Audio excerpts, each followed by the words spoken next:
ఓం శాంతి 6/11/2023 సాకార ఈశ్వరీయ మధుర మహావాక్యాలు.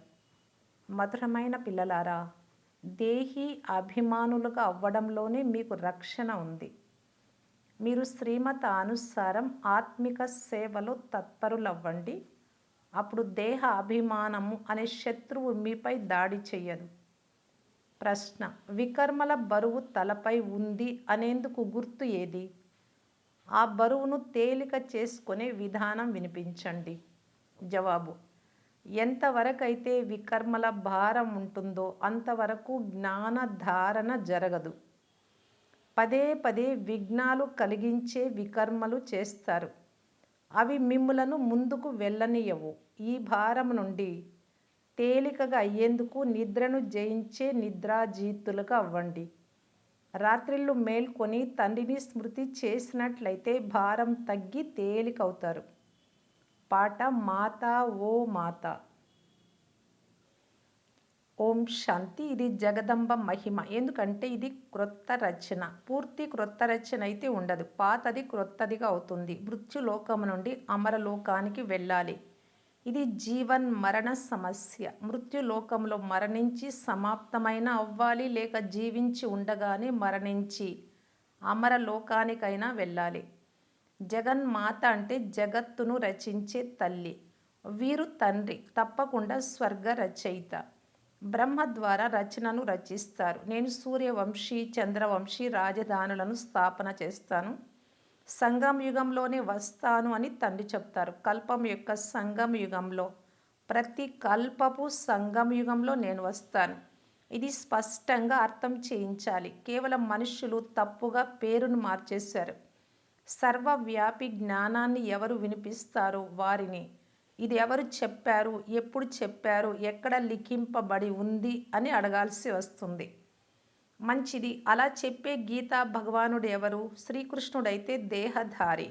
వారు సర్వవ్యాపి అయ్యేందుకు సాధ్యము కాదు. భగవద్గీతలో శ్రీకృష్ణుడి పేరు మారిపోతే విషయము తండ్రికి వర్తిస్తుంది అని అర్థమవుతుంది.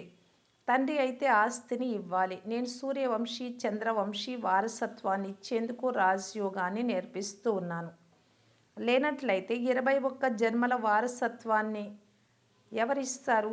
బ్రహ్మ ముఖము ద్వారా బ్రాహ్మణులను రచించారు అని కూడా లిఖింపబడి ఉంది. మళ్ళీ ఆ సృష్టి ఆది మధ్య అంత్య జ్ఞానాలను బ్రాహ్మణులకు వినిపిస్తారు. కనుక ఎవరు జ్ఞానమునిస్తారు వారు తప్పకుండా అర్థం చేయించేందుకు చిత్రాలను కూడా తయారు చేస్తారు. వాస్తవానికి ఇందులో వ్రాసే చదివే విషయం ఏదీ లేదు. కానీ దీనిని సహజం చేసి అర్థం చేయించేందుకు చిత్రాలు తయారు చేయబడ్డాయి. వీటి ద్వారా చాలా పని జరుగుతుంది. కనుక జగదంబకు కూడా మహిమ ఉంది. ఆమెను శివశక్తి అని కూడా అంటారు. శక్తి ఎవరి నుండి లభిస్తుంది? వరల్డ్ ఆల్మైట్ తండ్రి నుండి. వరల్డ్ ఆల్మైటీ అథారిటీ అన్న పదాన్ని కూడా వారి మహిమలో చెప్పాలి. తండ్రిని మహిమ చేసేటప్పుడు అథారిటీ అనగా శాస్త్రాలు మొదలైన వాటి జ్ఞానం ఏదైతే ఉందో అది అందరికీ తెలుసు. అర్థం చేయించే అథారిటీ ఉంది. బ్రహ్మ చేతిలో శాస్త్రాలను కూడా చూపిస్తారు. బ్రహ్మ ముఖ కమలము ద్వారా సర్వ వేద శాస్త్రాల రహస్యాలను అర్థం చేయిస్తారని అంటారు. కనుక ఇది అథారిటీ అయింది. పిల్లలైన మీకు అన్ని వేద శాస్త్రాల రహస్యాన్ని అర్థం చేయిస్తారు. ధర్మశాస్త్రమని దేనినంటారో ప్రపంచానికి తెలియదు. 4 ధర్మాలు ఉన్నాయని కూడా అంటారు. వాటిలో కూడా ఒక ధర్మం ముఖ్యమైనది. ఇది పునాది. మర్రి వృక్షపు ఉదాహరణ కూడా ఇస్తారు. దీని పునాది కుళ్ళిపోయింది, శాఖోపశాఖలపై నిలబడి ఉంది. ఇది ఒక ఉదాహరణ. ప్రపంచంలో వృక్షాలు చాలా ఉన్నాయి. సత్యుగంలో కూడా వృక్షాలు ఉంటాయి. కాకపోతే అడవి ఉండదు, ఉద్యానవనాలు ఉంటాయి. అవసరమైన వస్తువుల కొరకు అడవులు కూడా ఉంటాయి. కలప మొదలైనవి కావాలి కదా. అడవులలో కూడా పశుపక్షులు చాలా ఉంటాయి. కానీ అక్కడ అన్ని వస్తువులు మంచి ఫలదాయకంగా ఉంటాయి. పశుపక్షులు కూడా శోభనిచ్చే విధంగా ఉంటాయి, కానీ మలినపరిచేవిగా ఉండవు. ఈ పశుపక్షుల సౌందర్యం అయితే కావాలి కదా. సృష్టి సతో ప్రధానంగా ఉన్న కారణంగా అన్ని వస్తువులు సతో ప్రధానంగా ఉంటాయి. స్వర్గం అంటే మరేమనుకున్నారు? మొట్టమొదటి ముఖ్యమైన విషయం తండ్రి నుండి వారసత్వాన్ని తీసుకోవాలి. చిత్రాలు తయారవుతూ ఉంటాయి. అందులో కూడా బ్రహ్మ ద్వారా స్థాపన, విష్ణువు ద్వారా పాలన అని వ్రాయాలి. ఈ మాటలను మనుషులు అర్థం చేసుకోలేరు కనుక విష్ణువు యొక్క 2 రూపాలైన లక్ష్మీ నారాయణులు పాలన చేసేవారు అని వ్రాస్తే దీనిని అర్థం చేసుకుంటారు. కోటిలో కొందరు మాత్రమే అర్థం చేసుకోగలరు. ఆశ్చర్యవంతంగా వింటారు, వర్ణిస్తారు, పారిపోతారు అని కూడా వ్రాయబడి ఉంది. నెంబర్ 1 పురుషార్థానుసారం తమ పదవులను ప్రాప్తి చేసుకుంటారు. ఎక్కడో అక్కడ ఈ విషయాలు వ్రాయబడ్డాయి. భగవాను వాచ అను పదం కూడా కరెక్ట్గా ఉంది. భగవంతుడి బయోగ్రఫీ, జీవిత చరిత్రలో పొరపాటు జరిగినట్లయితే సర్వశాస్త్రాలు ఖండితమవుతాయి. తండ్రి రోజు రోజుకు మంచి మంచి పాయింట్లు ఇస్తూ ఉండడం చూస్తూ ఉన్నారు. మొట్టమొదట భగవంతుడు జ్ఞాన సాగరుడు, మనుష్య సృష్టికి బీజ రూపుడు అనున్నది నిశ్చయం చేయించాలి. చైతన్య బీజంలో ఏ జ్ఞానం ఉంటుంది? తప్పకుండా వృక్ష జ్ఞానమే ఉంటుంది కనుక ఆ జ్ఞానాన్ని తండ్రి వచ్చి బ్రహ్మ ద్వారా అర్థం చేయిస్తారు. బ్రహ్మ కుమారి కుమారుల పేరు బాగుంది. ప్రజాపిత బ్రహ్మ కుమార్ కుమారీలు అనేక మంది ఉన్నారు. ఇందులో అంధ విశ్వాసము మాటేమీ లేదు. ఇది రచన కదా. బాబా, మమ్మ మరియు మీరు మాతాపితలు అని అందరూ అంటారు. జగదంబ సరస్వతి బ్రహ్మపుత్రిక. ఆమె ప్రాక్టికల్గా బ్రహ్మకుమారి. కల్పక్రితం కూడా బ్రహ్మ ద్వారా నూతన సృష్టిని రచించారు. ఇప్పుడు మళ్ళీ తప్పకుండా బ్రహ్మ ద్వారానే రచన జరుగుతుంది. సృష్టి ఆది మధ్య అంత్య రహస్యాలను తండ్రియే అర్థం చేయిస్తారు. అందుకే వారిని జ్ఞాన సాగరులు అని అంటారు. బీజంలో తప్పకుండా సృష్టి చక్ర జ్ఞానం పూర్తిగా ఉంటుంది. వారి రచన చైతన్య మనుష్య సృష్టి. తండ్రి ఆయన మనుష్య సృష్టికి బీజరూపం. రాజయోగాన్ని కూడా నేర్పిస్తారు. పరంపిత పరమాత్మ బ్రహ్మ ద్వారా బ్రాహ్మణులకు నేర్పిస్తారు. ఈ బ్రాహ్మణులే మళ్ళీ దేవతలుగా అవుతారు. వినేటప్పుడు అందరికీ చాలా ఆనందం కలుగుతుంది. కానీ దేహ అభిమాన కారణంగా ధారణ జరగదు. ఇక్కడ నుండి వెలుపలికి వెళ్ళగానే సమాప్తమైపోతుంది. అనేక ప్రకారాలైన దేహ అభిమానం ఉంది. ఇందులో చాలా శ్రమ చేయాలి. నిద్రను జయించే వారుగా అవ్వండి. దేహ అభిమానాన్ని వదలండి. ఆత్మ అభిమానులుగా అవ్వండి అని తండ్రి చెప్తున్నారు. రాత్రి అనగా అమృతవేళ మేల్కొని స్మృతి చేయాలి 2 నుంచి. ఎందుకంటే మీ తలపై జన్మ జన్మల వికర్మల భారం చాలా ఉంది.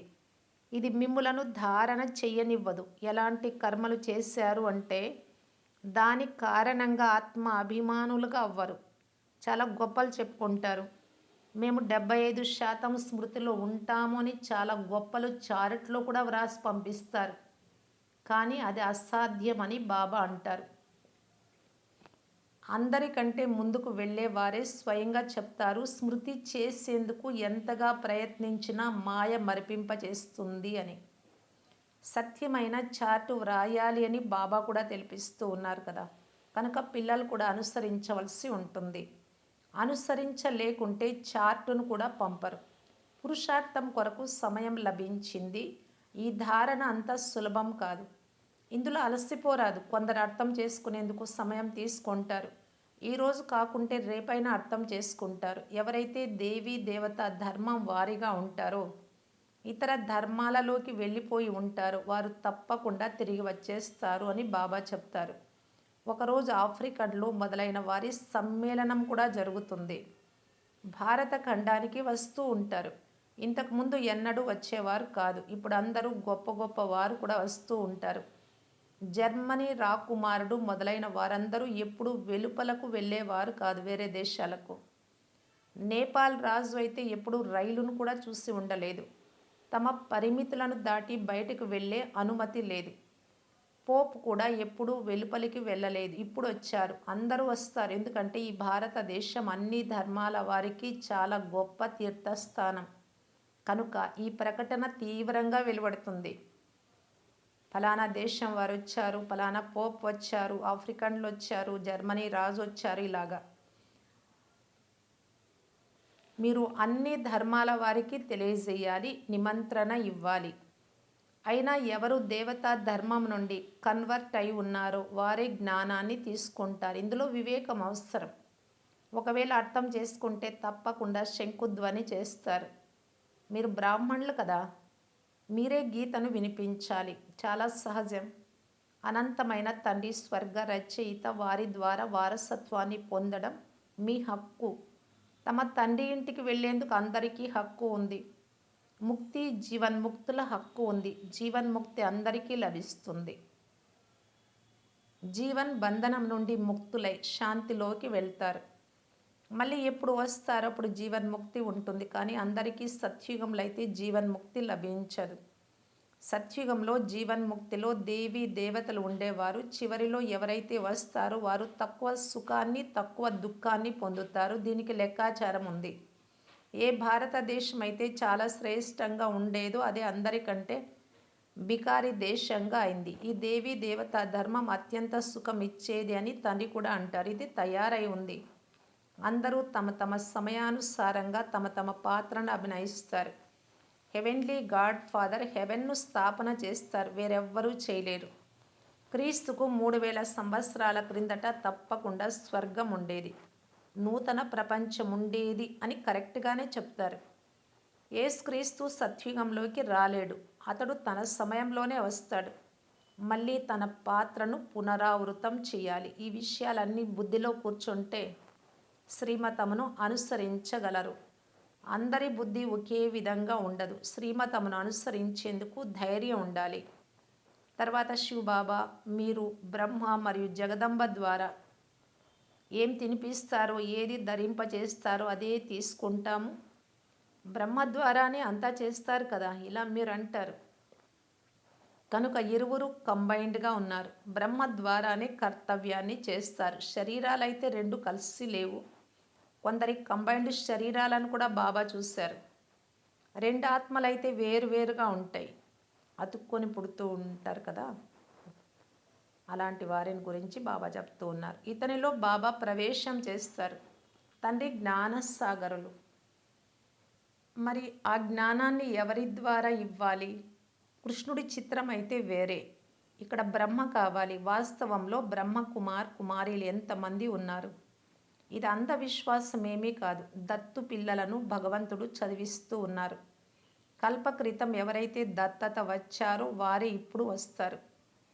వెలుపల ఆఫీసులలో అయితే ఎవ్వరూ మేము బ్రహ్మ కుమారీలమని చెప్పుకోరు. ఇది గుప్తమైనది. శివబాబా సంతానమే కానీ నూతన సృష్టి రచనను రచించవలసి వస్తుంది. పాత నుండి క్రొత్తదిగా తయారు చేస్తారు. ఆత్మలో మలినము కలవడం ద్వారా పాతదైపోతుంది. బంగారంలోనే మురికి పడుతుంది. అప్పుడు అది కల్తీ అవుతుంది. అలా ఆత్మ కల్తీ అయినప్పుడు, అసత్యంగా అయినప్పుడు శరీరం కూడా కల్తీ అవుతుంది. మళ్ళీ సత్యంగా ఎలా అవ్వాలి? అసత్యమైన వస్తువులను పవిత్రంగా చేసేందుకు అగ్నిలో వేస్తారు.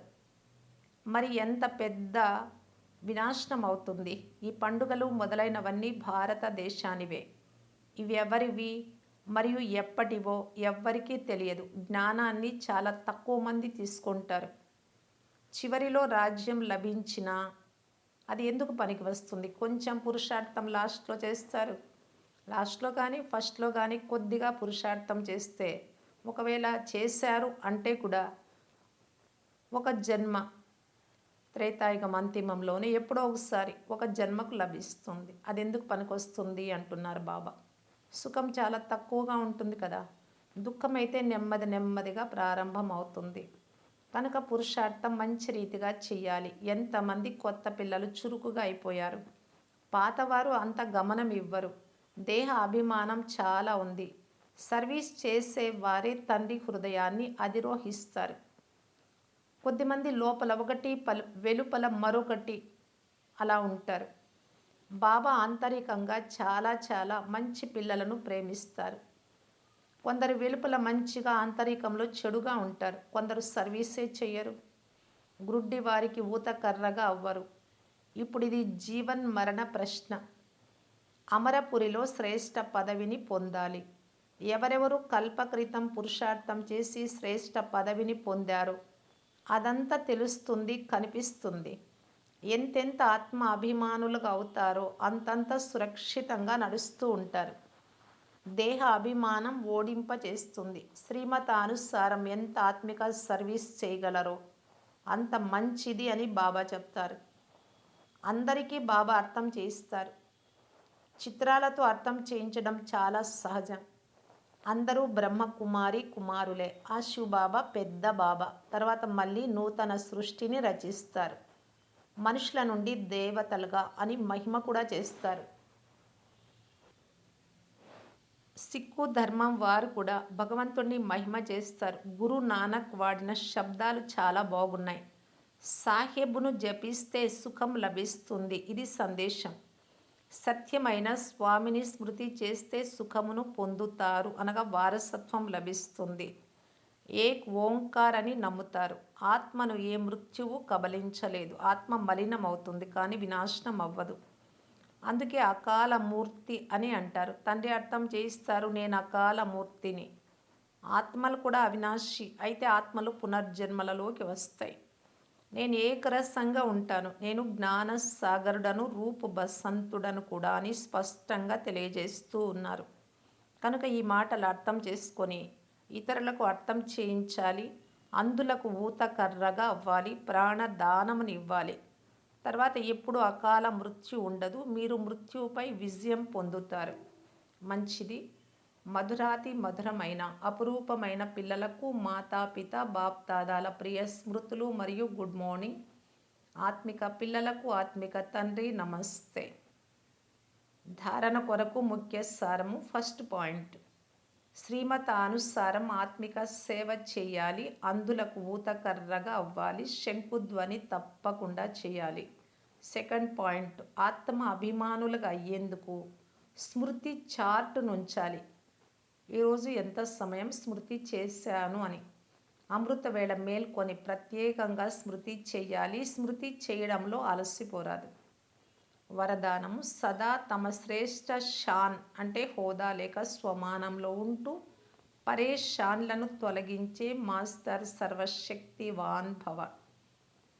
నేను నా శ్రేష్టమైన హోదా లేక స్వమానంలో ఉంటూ ఇతరుల దుఃఖాలను నిర్మూలించే మాస్టర్ సర్వశక్తివాన్ ఆత్మను.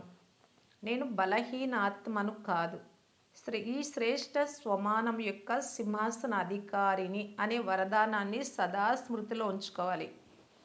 ఎవరైతే నేను అకాల సింహాసన అధికారిని, తండ్రి హృదయ సింహాసన అధికారిని అనే శ్రేష్ఠ షాన్లో ఉంటారో వారు స్వప్నంలో కూడా ఎప్పుడూ పరేషాన్లోకి రారు, అనగా వ్యాకులత పడరు. ఎవరు ఎంత పరేషాన్ చేసినా, వ్యాకులత వచ్చేలాగా చేసినా తమ శ్రేష్ఠ షాన్లోనే ఉంటారు. స్లోగన్, సదా తమ స్వమానంలో ఉంటే ఆత్మ గౌరవంలో సర్వుల నుండి గౌరవం లభిస్తూ ఉంటుంది.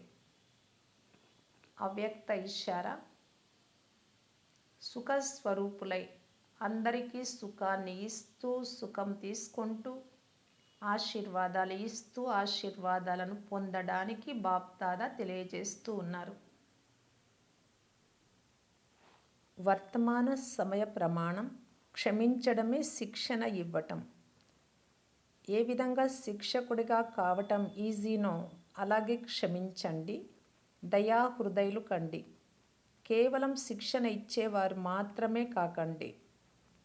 ఎప్పుడైతే మీరు క్షమించే సంస్కారాన్ని చాలా కాలం నుండి ధారణ చేస్తారో అప్పుడే ఆశీర్వాదాలు ఇవ్వగలరు, పొందగలరు.